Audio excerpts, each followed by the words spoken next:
अस्सलाम वालेकुम नाज़रीन, मैं हूं अरसलान खोखर। हमेशा की तरह हर गेम्स पर बात करता है हमारा प्लेटफॉर्म प्लेफील्ड। आज भी हम कायद-ए-आज़म गेम्स 2024 जिसका आगाज़ इस्लामाबाद में हो चुका है, बड़ी शानदार ओपनिंग सेरेमनी हुई। ये बैनुल सूबाई गेम्स हैं जिसके अंदर पंजाब, सिंध, बलूचिस्तान, आज़ाद जम्मू कश्मीर, इस्लामाबाद की टीम, तमाम एरिया से, KPK से, सब जगह से खिलाड़ी आए हैं। और सिर्फ आज़ाद जम्मू कश्मीर की अगर मैं बात करूं तो 283 एथलीट्स का दस्ता है आज़ाद जम्मू कश्मीर का। 15 खेल हैं, 15 खेल में बड़े शानदार एथलीट्स हैं। कुछ तकरीबन अगर बात करूं सैकड़ों एथलीट्स हैं, यानी अगर 1000 के करीब भी बात कर लें तो एथलीट्स उसके करीब है। बड़े अच्छे इंतजाम पाकिस्तान स्पोर्ट्स बोर्ड ने किए हैं एथलीट्स के लिए भी, और बड़ा खूबसूरत माहौल बना हुआ है इस्लामाबाद स्पोर्ट्स कॉम्प्लेक्स का।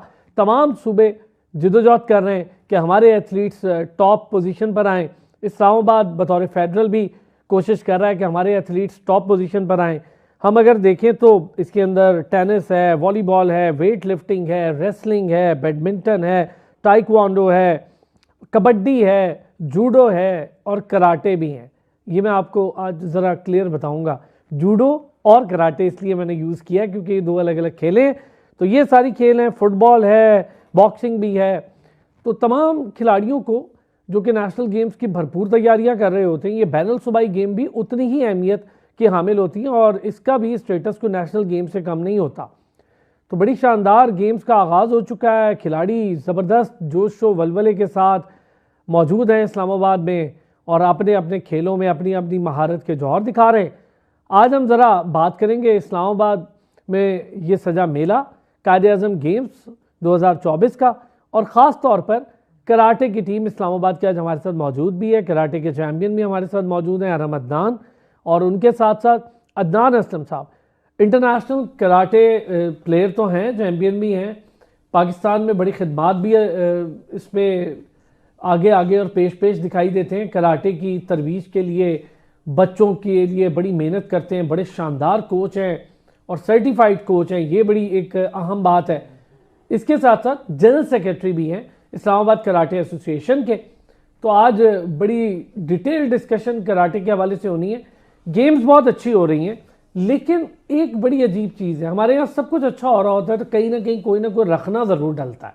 वो भी इस बार हुआ। अदनान साहब, इस बार भी हमने सुना कि जो सिलेक्शन हुई है इस्लामाबाद कराटे टीम को लेकर, उस सिलेक्शन में बेज़ाब्तगियाँ हुई हैं। क्या बेज़ाब्तियाँ हुई हैं, कैसे ख़राब तरीके से सिलेक्शन की गई है? हालांकि ख़ुद जनरल सेक्रेटरी हैं ये इस्लामाबाद कराटे एसोसिएशन के, ख़ुद आज हमारे साथ मौजूद हैं। आज बहुत सारी चीज़ों पर इनसे बात करेंगे, ख़ुद भी बड़ा खुल के बात करते हैं। जहाँ पर बच्चों के खेलों के हवाले से, उनकी सरगर्मियों के हवाले से बात हो तो एक अच्छी चीज़ होती है। अदनान साहब, चाहे वो कोई भी कर रहा हो, अदनान साहब उस पर बात करते हैं कि नहीं जी ये गलत हुआ, ये ठीक हुआ। तो आज भी बड़ी डिटेल डिस्कशन होगी हम, और कराटे क्या खेल है इस पर भी बात होगी। चैम्पियन हमारे साथ मौजूद हैं, इंजर्ड भी हैं, अपनी गेम में ही इंजरी हुई है अरम को, तो अरम भी हमारे साथ मौजूद है। सिर्फ 9th क्लास में है अरम। ज़रा मैं डिटेल डिस्कशन करूंगा। बहुत शुक्रिया सर दोनों हजरात का। अदनान भाई थैंक यू, अरम बहुत शुक्रिया, थैंक यू, आपने हमें आज ज्वाइन किया। अदनान भाई, पहले ज़रा कायद-ए-आज़म गेम्स के ओवरऑल स्ट्रक्चर पे थोड़ी सी बात करते हैं। जी जी, कितनी इंपॉर्टेंस होती है। 15 गेम्स हैं जिनका मैंने जिक्र भी कर दिया, 1000 के करीब खिलाड़ी होंगे, सैकड़ों खिलाड़ी होंगे। तो ज़रा इसके इंतजाम, पाकिस्तान स्पोर्ट्स बोर्ड, ये सारी चीज़ें हमें बताएं ज़रा। जी, सबसे पहले तो अरसलान साहब आपका बड़ा शुक्रिया कि आपने इस प्रोग्राम में मुझे मदद किया, और आपके डिफरेंट, जैसे आप हर स्पोर्ट्स के ऊपर गेम करते हैं, प्रोग्राम करते हैं, और बड़ा अच्छा आपका प्रोग्राम होता है, मैं बड़े शौक से देखता भी हूँ। शुक्रिया सर। तो इस दफ़ा आपने कायद-ए-आज़म गेम्स के ऊपर भी प्रोग्राम किया, और नो डाउट कायद-ए-आज़म गेम्स एक बहुत बड़ा इवेंट है, जैसा आपने अभी खुद भी बताया कि नेशनल गेम्स की तरह का बैनुल सूबाई गेम है ये, और इसमें पाकिस्तान स्पोर्ट्स बोर्ड काफ़ी अच्छा काम कर रहा है, क्योंकि मैं काफ़ी इंटैक्ट रहा उनके साथ। तो बड़े अच्छे अरेंजमेंट, बड़े अच्छे, क्योंकि इससे तकरीबन 15 डिसिप्लिन, जो 15 गेम्स हैं इसमें इंक्लूडिंग है। आल्दो मैं कराटे को रिप्रेजेंट कर रहा हूँ, कराटे के अलावा भी बाकी गेम्स हैं, और पाकिस्तान स्पोर्ट्स बोर्ड काफ़ी अच्छा जो है, यानी कि मैक्सिमम कोशिश कर रहा है कि स्पोर्ट्स को प्रमोट किया जाए और एथलीट्स को आगे लाने की कोशिश की जाए और मेरिट के ऊपर लाने की कोशिश की जाए। लेकिन आज जिस वजह से मैं यहाँ पे आया हूँ और जो चीज़ डिस्कस करना चाह रहा हूँ कि इस वक्त चूँकि मैं इस्लामाबाद कराटे एसोसिएशन का जनरल सेक्रेटरी भी हूँ, और इस्लामाबाद की जो टीम बनानी थी एज ए फेडरल, जो कि इसमें कायद-ए-आज़म गेम्स में पार्टिसिपेट करना था, वो मेरी रिस्पॉन्सिबिलिटी थी, चूँकि I am the affiliated body of Pakistan karate federation.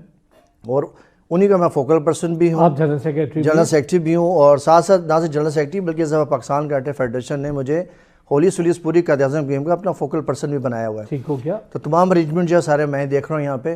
तो प्रॉब्लम से ये भी है, यहाँ पे हमने ट्रायल्स अनाउंस किए, हमने यहाँ पे पूरे इस्लामाबाद के जो रजिस्टर्ड क्लब है जो कि पाकिस्तान कराटे फेडरेशन से रजिस्टर्ड हैं और जो रजिस्टर्ड प्लेयर हैं जो कि वह नेशनल लेवल तक खेल भी चुके हैं, नेशनल चैम्पियंस भी हैं, हमने उसकी प्रॉपर ट्रायल से पहले भी हमने उसकी कॉपी जो है इस्लामाबाद जो स्पोर्ट्स बोर्ड है वहाँ पे भिजवाई कि जी आप में से जो तरीकाकार है उनमें से कोई नहीं आया। बाद में जब हमने टीम सेलेक्ट कर ली, हमने फिर उसकी कॉपी भिजवाई कि ये हमारे प्लेयर्स हैं जो कि इस्लामाबाद टीम की तरफ से कायद-ए-आज़म गेम्स में खेलेंगे। लेकिन वहाँ पे मुझे एक ऐसा इंकशाफ हुआ कि मैं थोड़ा सा खुद हैरान भी और परेशान भी हुआ कि वहाँ पे ऑलरेडी इस्लामाबाद कराटे टीम को इंटर कर लिया गया था और उसमें ऐसी मुझे जो बेज़ाब्ती नज़र आई कि इस्लामाबाद की टीम को मतलब सेलेक्ट मैंने करना था, लेकिन एक और शख्स जिसको मैं ये कहूँगा कि जो मतलब इस्लामाबाद का एक्स सेक्रेटरी तो रहा, लेकिन जब इलेक्शंस में वो मेरे से हार गया और नहीं क्वालिफाई कर सका या इलेक्ट नहीं हो सका, तो चूँकि इस्लामाबाद कोई अलग से अपनी टीम एंटर करवा जी असल में प्रॉब्लम ये है कि इस्लामाबाद देखिए एक चीज़ मुझे तानवीर समझनी है, बॉडी जो है एफिलेटेड बॉडी या जो हम कहें लीगल बॉडी वो आप लोग हैं, ठीक हो गया, ऐसा ही और आप लोगों ने पाकिस्तान स्पोर्ट्स बोर्ड जिसे पीएसबी कहा जाता है उनको जमा भी करा दिया, आपने पूरी डॉक्यूमेंटेशन, ये हमारा सारा प्रोसीजर है, ये हमने किया है, तो अब हमारे पास ये प्लेयर्स हैं जी। लेकिन जब आप वहां जाते हैं तो एक अलग टीम सामने खड़ी होती है जी, अलग टीम सामने खड़ी होती है और वो इशू भी ये बना कि देखिए अब इस्लामाबाद कराटे एसोसिएशन कोई अभी सी तो नहीं है, इसको काफ़ी साल हो गए और इससे पहले जो बॉडी थी यहाँ पे वो ऑलरेडी इस्लामाबाद कराटे जो इस्लामाबाद स्पोर्ट्स बोर्ड है उससे एफिलेटेड थी। अब मीनवेल क्या हुआ कि उन्होंने जो एक्स रिप्रेजेंटेटिव थे यहाँ पे, अवैस रशीद मैं नाम भी लेना चाहूँगा, उन्होंने यहाँ पे पहले से अपने आप को शो किया जी कि now I am the president, चूँकि अपने 2 टेन्योर पूरे कर सकते थे एज ए जनरल सेक्रेटरी। अब वो चूँकि जनरल सेक्रेटरी नहीं बन सकते तो उन्होंने अपने आप को प्रेसिडेंट शो किया। ऐसे कैसे? देखिए जी, उन्होंने फेक इलेक्शन शो करवा के और इस्लामाबाद स्पोर्ट्स बोर्ड में लोगों के पास कोई रिकॉर्ड या कोई अता पता या कोई नॉलेज नहीं, इसका तो देखिए हमने उनको बताया, चूँकि देखिए हमारे जो इलेक्शंस हुए हमारे तो प्रॉपर एक सिस्टम के तहत हुए जिसमें चेयरमैन पाकिस्तान कराटे फेडरेशन भी शामिल थे और सारी चीज़ें। और दूसरी चीज़ें अभी मैं पाकिस्तान स्पोर्ट्स बोर्ड भी गया तो उन्होंने भी कहा कि बेसिकली आप उन सूबों में उन एसोसिएशन को प्रेफरेंस दें जो नेशनल बॉडी से एफिलेटेड हों। ये रूल में भी आता है, अगर आप पाकिस्तान स्पोर्ट्स बोर्ड के उसमें देखें कि वो भी कहते हैं कि आप जो सूबाई आपकी एसोसिएशंस हैं वो होनी चाहिए जो कि नेशनल बॉडी से एफिलेट। अब यहाँ पे अगर आप फेडरल को मैं रिप्रेजेंट कर रहा हूँ तो बेसिकली मेरी जो एसोसिएशन है वो पाकिस्तान कराटे फेडरेशन से एफिलेटेड है, लेकिन अनफॉर्चुनेटली से जो टीम इलेक्ट हुई है कायद-ए-आज़म गेम्स के लिए उसका पाकिस्तान कराटे फेडरेशन से कोई ताल्लुक नहीं है, ना ही उसकी कोई अफिलेशन है, इवन ना ही वो रजिस्टर्ड क्लब है पाकिस्तान कराटे फेडरेशन का। ये चीज़ मैं इस्लामाबाद कराटे जो स्पोर्ट्स बोर्ड के जो सेक्रेटरी साहब हैं उनको जब मैंने ये चीज़ बताई, मैं कि जी आपके पास जो बॉडी रजिस्टर्ड है वो बेसिकली कहीं एग्जिस्ट ही नहीं करती लीगली भी, तो आप कैसे उस टीम को स्पेस दे सकते हैं, कैसे इंटर करवा सकते हैं। दूसरा उनके पास कोई मेयारी खिलाड़ी भी नहीं है, क्योंकि अल्हम्दुलिल्लाह हमारे पास जितने भी प्लेयर्स हैं सारे के सारे नेशनल लेवल तक खेले हुए हैं। बल्कि आपके प्रोग्राम में लास्ट में अपनी खानिया नकीब को लेके आया था, अगर आपको याद हो, बिल्कुल, तो वो उसने नेशनल चैंपियन बनी थी, वो नेशनल चैंपियन, ठीक है, कैडेट्स में। तो वो इस दफ़ा अब उस बेज़ाब्ती की वजह से अब मेरे जो इस्लामाबाद टीम के जितने नेशनल लेवल के प्लेयर उनमें से एक बंदा भी टीम में शामिल नहीं है इस वक्त। ये अदनान साहब बड़ी अच्छा, चले मैं ज़रा इस पर तो आज मैं इसी पे सारी डिटेल डिस्कशन आपसे करूँगा। ये तमाम पाकिस्तान में खेलों का हाल है और ये अलमिया है। पाकिस्तान बॉक्सिंग फेडरेशन को मैं देखूं 2-2, 3-3 बॉक्सिंग फेडरेशन निकल आती हैं। मैं किसी भी तरह की एसोसिएशन में जाने की कोशिश करूं फेडरेशन में तो अंदाजा होता है 2-2, 3-3 फेडरेशन बन गई। बॉडी बिल्डिंग का भी यही हाल रहा, वेट लिफ्टिंग में भी यही प्रॉब्लम दिखाई देते हैं। ऐसा होता क्यों है, ऐसा हो क्यों रहा है और कहाँ पर इसका कंट्रोल होना चाहिए?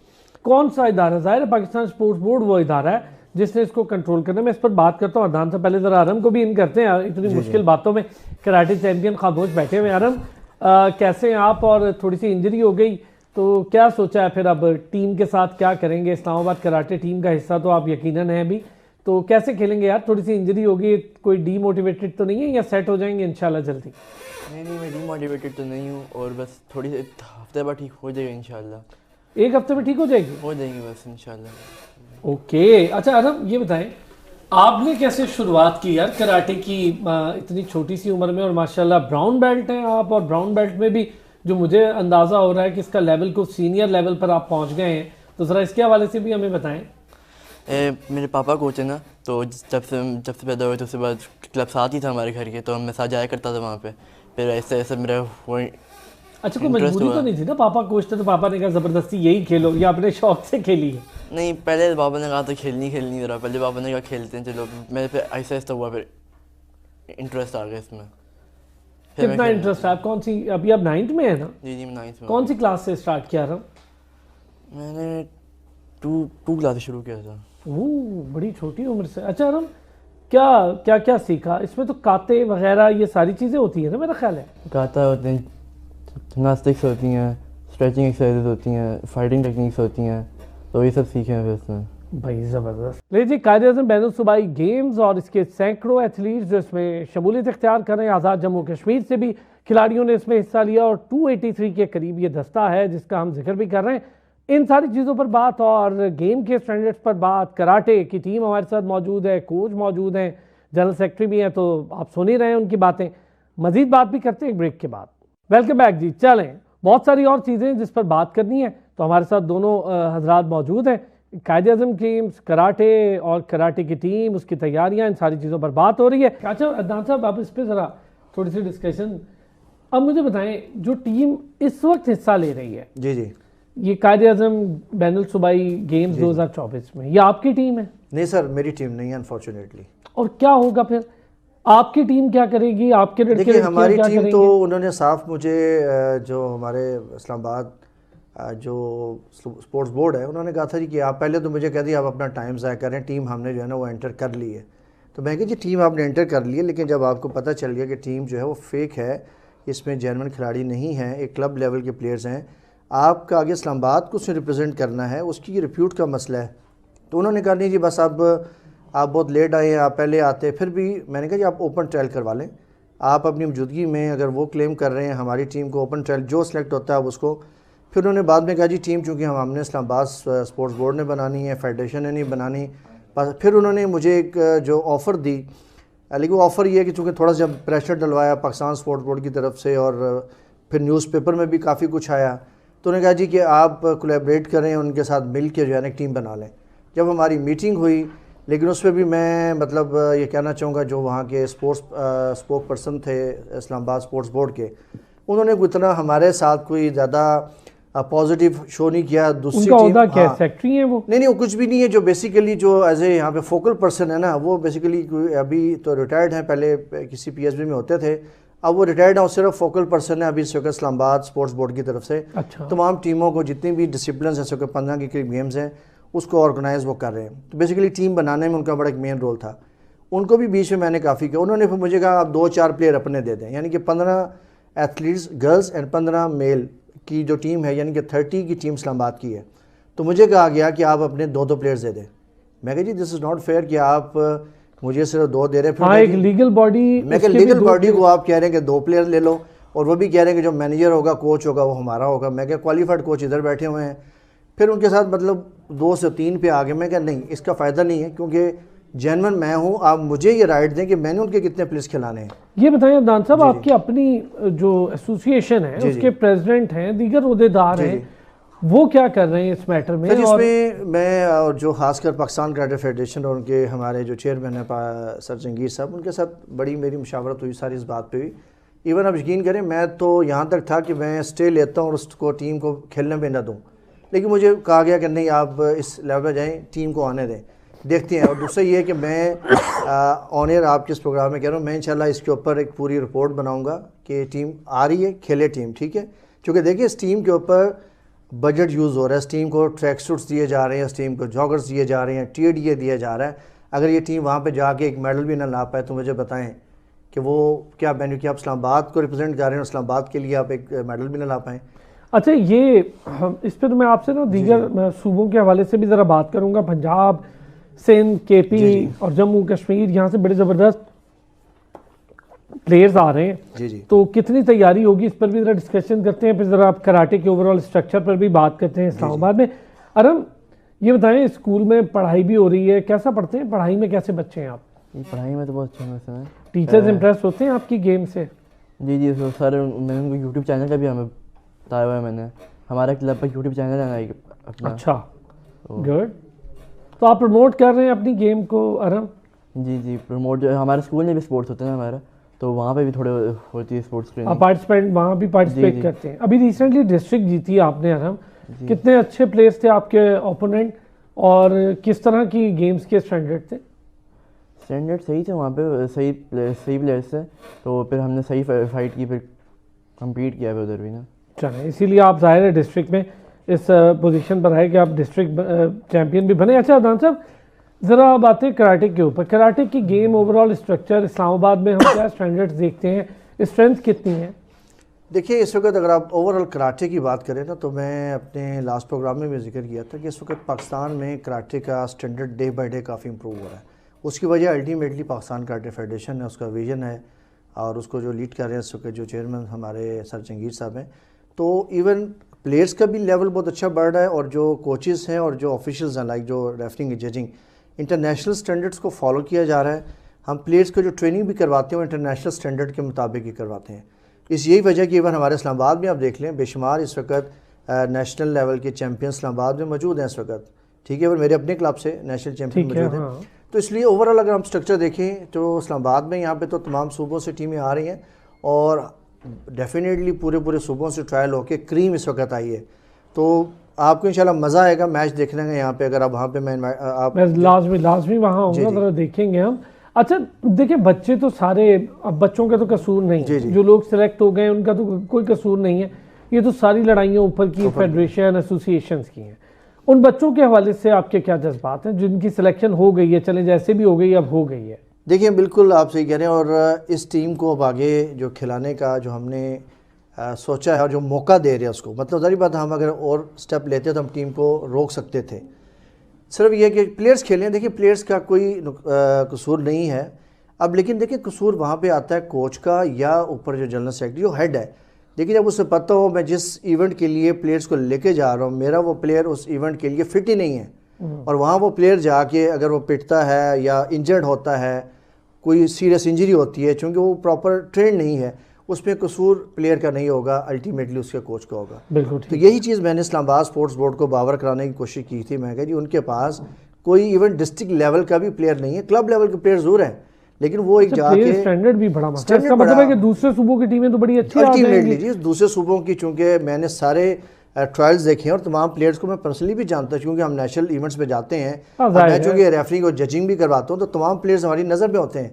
एक ब्रेक लेनी, जब ब्रेक से वापस आते हैं ज़रा इसी पर और बात करते हैं। फिर ज़रा मैंने कोचिंग स्टैंडर्ड्स पे डिस्कशन कर ली है, प्लेयर्स पे ज़रा बात करते हैं। स्ट्रेंथ फीमेल, चूँकि हमारे यहाँ कराटे ऐसी गेम है जिसमें हम देखते हैं कि मेल और फीमेल दोनों के लिए आसानी है, माँ बाप भी आसानी से बच्चों को छोड़ते हैं, फिटनेस के लिए भी इस खेल को लिया जा सकता है। तो इसमें और जूडो में क्या फ़र्क है? और फिर मार्शल आर्ट्स को लीड करती है यही गेम आगे जाके, अगर मार्शल आर्ट्स ज्वाइन करना चाहे, MMA करना चाहे, चूँकि मेरा ख्याल है बेसिक है, इसी के बाद सारी गेम्स आगे जाके फिर निकलती हैं। वापस आते हैं ब्रेक से, इस पर बात। वेलकम बैक जी। अच्छा अरम, चूँकि थोड़ा सा स्पोर्ट्स, मैंने पहले भी आपको बताया कि स्पोर्ट्स से रिलेटेड बच्चे, चाहे वो लड़का हो लड़की हो, थोड़े शाये होते हैं, क्योंकि स्पोर्ट्स में हमेशा शाये होता है। उसका काम ग्राउंड में होता है, उसका काम अपने कोर्ट्स में होता है, उसका काम अपनी फील्ड में होता है, वो ज़रा कैमरा को इतने एक्सपर्ट नहीं होते। तो ज़रा कोशिश करेंगे, अरम को थोड़ा तंग करते हैं, अरम से भी जानने की कोशिश करते हैं। जितना आपको चुप चपीते से ये लग रहे हैं ना, इतने हैं नहीं। आप इन्हें ज़रा खेल के मैदान में देखें, फिर आपको पता चले डिस्ट्रिक्ट चैम्पियन ऐसे नहीं बन गए और अपने वालिद साहब के नक्शे कदम पे चल रहे हैं। अरम, ये बताएं, आजकल बड़ा रिवाज है कि जितने स्पोर्ट्स होते हैं वो अपनी अपनी फील्ड के टॉप कंट्रीज़ को देखते हैं। चाइना जो है वो इसका बड़ा ज़बरदस्त सा, मैं कहता हूँ, मरकज़ है। जापान हो गया, चाइना हो गया, थाईलैंड हो गया, सारे मरकज़ हैं। तो यूट्यूब आप ख़ुद भी यूज़ करते हैं, अपनी वीडियोज़ भी बनाते हैं, लोगों को भी बहुत सारी चीज़ें बताते हैं। तो देखते हैं चाइनीज़ मार्शल आर्ट्स, आगे मार्शल आर्ट्स वगैरह, MMA किसी का इरादा है? जी, टेक्निक जो जैसे फ़ाइट्स होती हैं, जो चाइनीज़ फ़ाइट्स होती है, वो मुझे बहुत पसंद है, क्योंकि वो कराटे कॉम्बैक्ट होता है ना। स्पोर्ट्स कराटे में टचिंग सी होती है, इसमें ज़्यादा मज़ा नहीं आता मुझे ना। मेरा प्लान है कि जब ये ब्लैक बेल्ट ले लूँ पहले, ब्लैक बेल्ट के बाद फिर MMA में जाना है, फिर कराटे कॉम्बैट में जाना है, मेरा वहाँ ज़्यादा इंटरेस्ट है। यानी आपका इंटरेस्ट है लगानी फेंटी ही है। हाँ, उसमें ज़्यादा मज़ा आता है मुझे। इसमें ना ज़रा सही तरह से खेला नहीं जाता, इसमें दिल नहीं जाता मेरा ज़्यादा, क्योंकि डिफेंसिव गेम ज़्यादा है। इसमें आराम से सोचना होता है, उसमें बस खेलो बस आराम से ना। अच्छा, फ्लाइंग किक आपको शौक है, अब यूट्यूब पर आपकी वीडियोस भी मौजूद हैं, फिर जब आप खेल रहे होते हैं खुद भी उसमें किकिंग का बड़ा इस्तेमाल करते हैं, यही सोच के सोचा है कि मैं ज़रा MMA खेलूँ? वो तो फ्री स्टाइल है, आप मुक्के लात जिसका जैसे मर्जी पावर लगा दो, जितनी मर्जी लगाओ, जैसे मर्जी हिट हो जाए, यहाँ पर टच भी हो जाए तो फाउल हो जाता है, ज़्यादा ज़ोर से मार दो तो ये चीज़ मुझे ज़्यादा पसंद नहीं था इसमें स्पोर्ट्स कराटे के अंदर। आप कहते हैं बस फाउल के बगैर गेम हो है, खुली गेम। अच्छा, ये बताएं कोई फेवरेट प्लेयर है इससे रिलेटेड? MMA में खुबैब वगैरह, ग्रेगर और इतने शानदार प्लेयर्स हैं, तो देखा किसी को खेलते हुए? स्पोर्ट्स कराटे में जो अभी स्पोर्ट्स कराटे की बात बता रहा हूँ, उसमें मेरे जो फेवरेट प्लेयर है वो राफील है, वो लेकिन वो शिफ्ट हो गए MMA के अंदर, तो फिर वही वहाँ पे भी सही खेल रहा है। कराटे कॉम्बैट में चला गया, कराटे कॉम्बैट में वर्ल्ड चैंपियन रहा काफ़ी ज़्यादा। तो इसका मतलब है कि ये एक आसान ऑप्शन है अरम कि आप पहले कराटे बेसिक्स हैं आप सीखें और फिर आगे मार्शल आर्ट्स और दीगर MMA या हम बाकी गेम्स जिसका हम जिक्र करते हैं तो उसमें जाने के लिए रास्ता खुल जाता है। इसमें बाबा सपोर्ट करेंगे आपके? पापा ने यही पहले कहा था, पहले कहता है ये स्पोर्ट्स कराटे में ब्लैक बेल्ट ले लो, फिर स्पोर्ट्स कराटे ब्लैक बेल्ट के बाद फिर आपको मैं डालूंगा कराटे कॉम्बैट में। ज़बरदस्त। आपको देख के कोई दोस्त यार आपके मोटिवेट हुए कराटे शराटे की तरफ आने के लिए? नहीं, वो नहीं हुआ। टीचर सपोर्ट करते हैं? टीचर्स भी सपोर्ट करते हैं मुझे कभी कभी, ज़रा वो भी कह देते हैं चलो आप बताओ क्या हो रहा है, क्या मेडल्स आए, फाइट्स के बारे में पूछते हैं मुझसे, तो वो सही सपोर्ट देते हैं मुझे। चले, गुड। अदनान साहब ज़रा हम इस पे बात करें, ये बेसिक्स है ना, ज़रा जूडो और कराटे का फ़र्क ज़रा बता दें। बड़ी बार काफ़ी लोग इसमें कंफ्यूज हो जाते हैं, इसलिए मैंने आज जूडो अलग और कराटे अलग यूज़ किया है। जी बिल्कुल, आपका तो चूँकि माशाल्लाह एक अवेयरनेस भी है, नॉलेज भी है स्पोर्ट्स के ऊपर, लेकिन मोस्टली लोग ये समझते हैं कि जूडो कराटे एक ही गेम है, एक ही नाम है, लेकिन ये दो डिफरेंट डिसिप्लिन है। जूडो की जब हम बात करते हैं तो जूडो में बेसिकली जो किक्स और पंच का इस्तेमाल नहीं होता, उसमें जो फाइट होती है उसमें ज़्यादातर आप देखा होगा जिसे हम रेसलिंग कहते हैं, उसमें थ्रोज होती हैं, शोल्डर थ्रोज, हिप थ्रोज में बस आपने जो फाइट चल रही होती है उसमें आपने थ्रोज लगा के गिराना होता है, गिराने के पॉइंट्स होते हैं, किक्स और पंच का इस्तेमाल नहीं होता। जो कराटे की जब बात करते हैं तो karate mean empty hand fight with empty hand, उसमें आप फिर अपना उसमें भी आप थ्रोज भी लगा सकते हैं, लेकिन किक्स पंच का इस्तेमाल होता है। और ये दोनों डिफरेंस है दोनों में, और दोनों की फ़ाइट के भी टोटल डिफरेंस है। जो कंप्लीट में मार्शल आर्ट की बात करें उसमें फिर जूडो भी आ जाता है, कराटे भी आ जाता है, बॉक्सिंग भी आ जाता है, जिसको आजकल मिक्स मार्शल आर्ट्स कहा जाता है। और प्लेटफॉर्म है कि आप किसी भी स्टाइल से हैं मार्शल आर्ट के, चाहे आप ताइक्वांडो कर रहे हैं, कराटे कर रहे हैं, किक बॉक्सिंग कर रहे हैं, आप MMA की प्लेटफॉर्म पे। खेलों की जो बेसिक है जी वो बेसिकली कराटे है नहीं? अगर हम ओरिजिन अगर हम कहेंगे ना, ओरिजिन की बात करेंगे तो बेसिकली वो कंगफू है। कंगफू बेसिकली वो एक दरी बात है, एक मदर गेम। उसके बाद वो ड्राइव होके वो ओकिनावा में, फिर उसका एक हम कराटे के जो बर्थ प्लेस कहते हैं ओकिनावा है। बहुत शुक्रिया अदनान हसन साहब हमारे साथ मौजूद थे, बहुत शुक्रिया आपका। Aram Adnan, thank you so much. आपका भी बहुत शुक्रिया, आप इंजर्ड थे फिर भी आप आए। फिर होती है नाज़रीन कल आपसे मुलाकात, अपना ख्याल रखिएगा।